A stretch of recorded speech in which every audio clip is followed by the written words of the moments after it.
वसुबारसची गोड भेट. आज वसुबारस. श्रावणी सकाळी लवकर उठली. आईने तिला सांगितले, आज गायींचे आणि वासरांचे पूजन करायचे, त्यांना खूप महत्त्वाचा दिवस आहे हा. श्रावणी म्हणाली, आई, पण हे वसुबारस म्हणजे काय ग? आपण गायींनाच का पुजतो? आई हसून म्हणाली, वासरासह गायीची पूजा. हा दिवाळीचा पहिला दिवस. या दिवशी आपण गायींची पूजा करून त्यांनी दिलेल्या दुधाबद्दल कृतज्ञता व्यक्त करतो.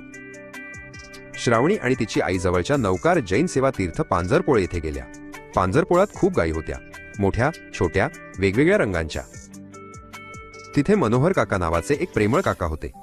त्यांनी श्रावणीला पांजरपोळात गायींची काळजी कशी घेतली जाते ते दाखवले. बघ श्रावणी, ते म्हणाले, या गायी इथे सुरक्षित राहतात, त्यांना पोटभर चारा मिळतो.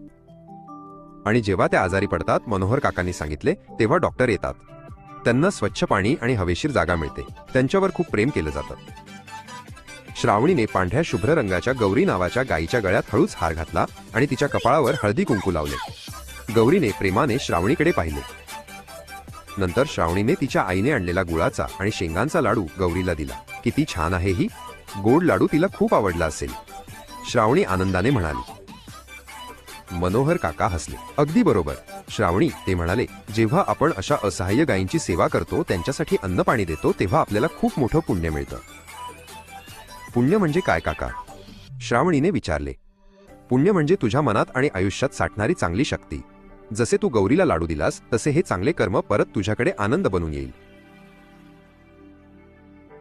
श्रावणीला वसुबारस आणि गोसेवेचं महत्त्व समजलं. घरी जाताना तिने आईला सांगितले, आई, पुढच्या वेळेस मी माझ्या खाऊच्या पैशांतून गायींसाठी चारा घेऊन येईन. रोज थोडं पुण्य कमवायचं आहे.